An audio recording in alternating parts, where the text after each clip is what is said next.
Oke guys, balik lagi boleh lihat. Nah, pada kesempatan kali ini saya sedang berkunjung di salah satu situs yang menjadi salah satu ikon sumbu imajiner Keraton Yogyakarta. Nah, lokasinya sendiri itu berada di Desa Krapyak, Kelurahan Panggungharjo, Kecamatan Sewon, Kabupaten Bantul, guys. Nah, situs ini itu bernama Situs Panggung Krapyak, atau warga sekitar sini juga sering menyebut situs atau lokasi ini ya sebagai kandang menjangan, guys. Nah, tak jauh dari lokasi ini tuh situs ini berada di selatannya dari Plengkung Gading atau dari selatannya alun-alun kidul Yogyakarta ya, guys. Dan juga lokasi ini pasti dekat dengan Keraton Yogyakarta. Nah, mungkin kalian sudah penasaran seperti apa situsnya, jadi ikuti terus perjalanan saya, oke?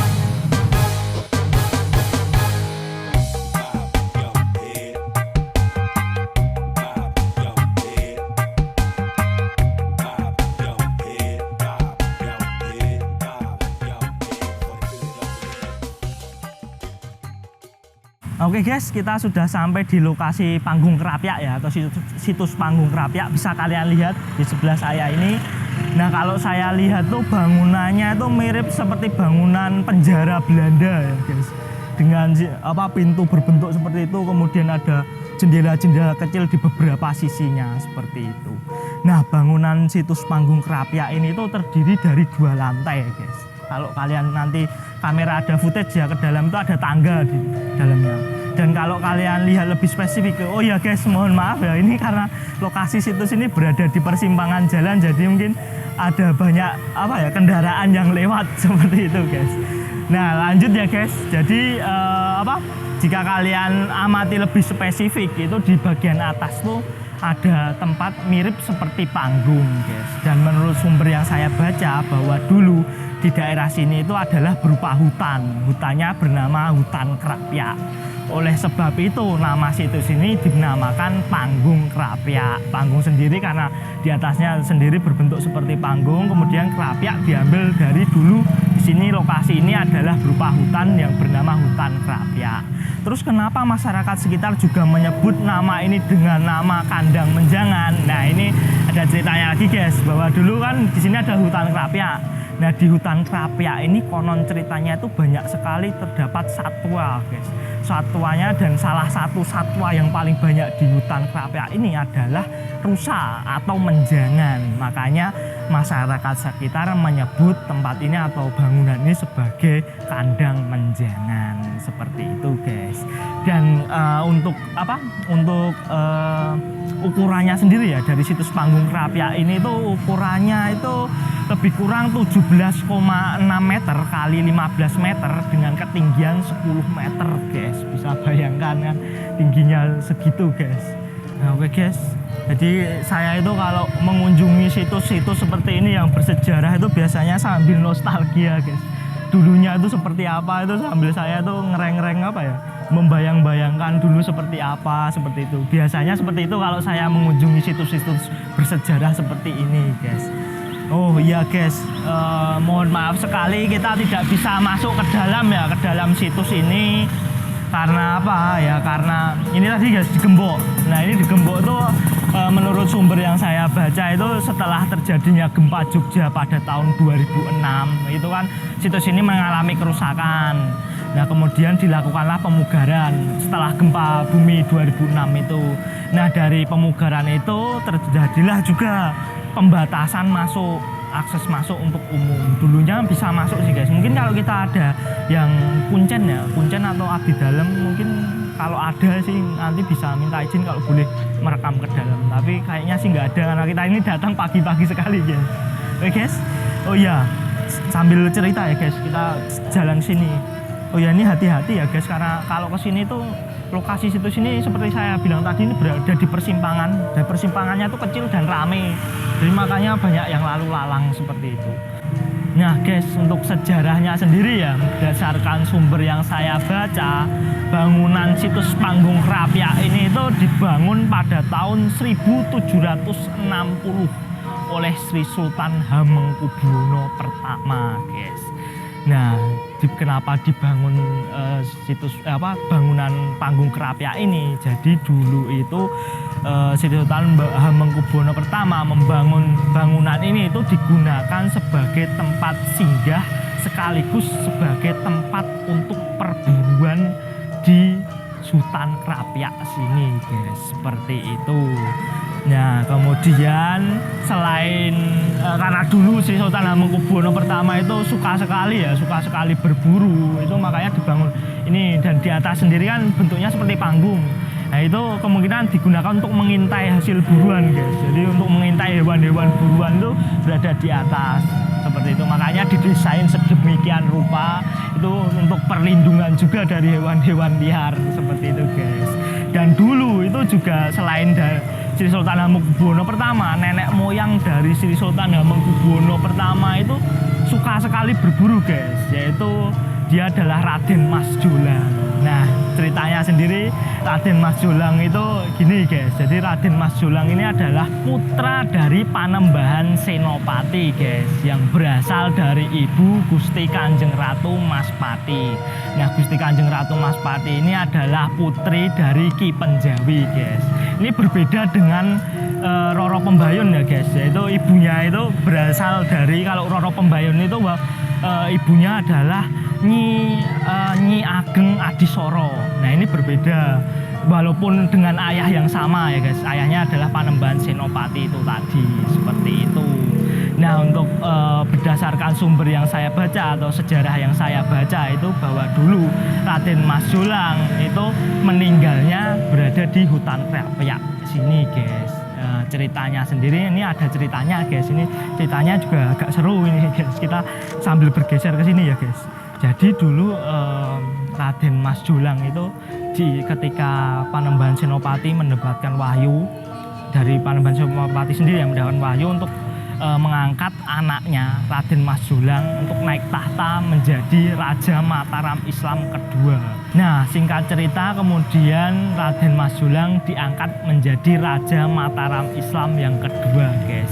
Yang waktu itu bergelar Kanjeng Sunan Hadi Hanyokrowati atau sering juga disebut sebagai Raja Hanyokrowati, guys. Nah, kemudian tadi saya kan bilang bahwa Raden Mas Jolang itu meninggal di hutan Krapyak sini. Nah, itu sebenarnya itu berkaitan dengan politik kekuasaan, guys. Jadi singkat flashback bentar, ya, Pak. Jadi dulu itu Panembahan Senopati itu memiliki 3 orang putra, guys. Yang pertama adalah Raden Mas Jolang, kemudian yang kedua adalah Pangeran Juminah, kemudian yang ketiga adalah Pangeran Lempuyang. Nah, kemudian meninggalnya beliau di hutan Krapyak ini itu juga sering disebut, beliau sering disebut dengan Panembahan Sedo Krapyak. Sedo sendiri adalah meninggal, Krapyak adalah tempatnya, yaitu orang yang meninggal di Krapyak sini, seperti itu, guys. Kemudian lanjut dengan cerita yang tadi, ya, guys. Ketika sudah diangkat menjadi raja, kemudian Raja Hanyokrowati itu melakukan perjalanan menuju hutan Krapyak sini untuk melakukan perburuan, guys. Nah, singkat cerita itu ketika Raja Hanyokrowati mau menuju ke hutan Krapyak ini, dalam perjalanan itu beliau diserang, guys. Diserang oleh orang yang tidak dikenal, yang waktu itu menurut sumber yang saya baca itu serangan itu orang itu menggunakan baju merah-merah, guys, seperti itu. Nah, kemudian serangan itulah yang menimbulkan beliau meninggal di hutan Krapyak sini. Nah, meninggalnya beliau kemudian dari keraton membentuk seperti tim investigasi, ya, guys, yang waktu itu dipimpin oleh Eyang Mantri Jeron. Kemudian Eyang Mantri Jeron melakukan investigasi, ternyata serangan tersebut itu berasal dari daerah Juminahan, guys. Jadi Juminahan itu dulu adalah sebuah kerajaan Juminah yang waktu itu, ya, guys, waktu itu dipimpin oleh Pangeran Juminahan. Jadi mungkin dulu itu ketika Raden Mas Hadi diangkat itu mungkin anaknya yang lain itu seperti iri, kenapa kok enggak saya aja yang diangkat, mungkin seperti itu, ya, guys, seperti itu. Dan kemudian mungkin kita agak jalan-jalan, ya, guys, ke sini. Nah, kemudian saya juga mendapatkan cerita atau berdasarkan sumber yang saya baca. Nah, jadi waktu itu sebenarnya meninggalnya beliau itu sebenarnya tidak sengaja, ya, guys, tidak sengaja terbunuh, ya. Dan waktu itu Raja Hanyokrowati sebenarnya ingin menyelamatkan seorang ibu-ibu yang waktu itu adalah juga seorang abdi dalam keraton ya guys. Ketika mau menyelamatkan ibu-ibu itu tadi, itu Pak Raja Hanyokroowati tidak sengaja tertusuk oleh salah satu penyerang yang berbaju merah tadi guys. Nah setelah diinvestigasi ternyata penusuk tadi itu namanya adalah Mijen. Dia adalah seorang abdi dalam dari Juminahan. Dan nama Mijen sendiri itu masih diabadikan untuk menjadi nama daerah atau nama daerah di sekitaran Krapyak sini guys. Itu lokasinya Mijen sendiri itu ada di sebelah utara sana, agak barat ya guys, agak barat sana. Jadi utara agak barat ke sana. Itu nama Mijen diabadikan di situ guys. Oke. Nah oke guys, jadi menurut sumber yang saya peroleh ya guys, itu di situs ini atau bangunan ini itu sebenarnya dijaga oleh dua sosok prajurit di setiap sisinya. Tapi dua sosok itu adalah prajurit yang tidak kasat mata ya guys. Makanya kita itu harus menjaga sopan santun kalau datang di tempat seperti ini. Ya cuma di sini aja, tapi di tempat-tempat sejarah lain atau bangunan-bangunan yang lain itu ya istilahnya kita kulon nuwun atau assalamualaikum lah, dan jaga sopan santun. Selain dua sosok prajurit di setiap sisinya itu tadi, di sekitar sini juga dijaga oleh dua sosok harimau kumbang, jadi macan kumbang seperti itu. Dan kita juga kalau datang ke tempat-tempat bersejarah sini atau bangunan-bangunan yang seperti ini, kita juga jangan sampai kita malah merusak atau memvandal ya kan. Biasanya tempat-tempat bersejarah ini kan divandal sama orang remaja-remaja yang tidak bertanggung jawab. Itu jangan guys, karena ini juga bangunan yang memiliki sejarah, bisa untuk cerita anak cucu kita ke depan. Oke guys.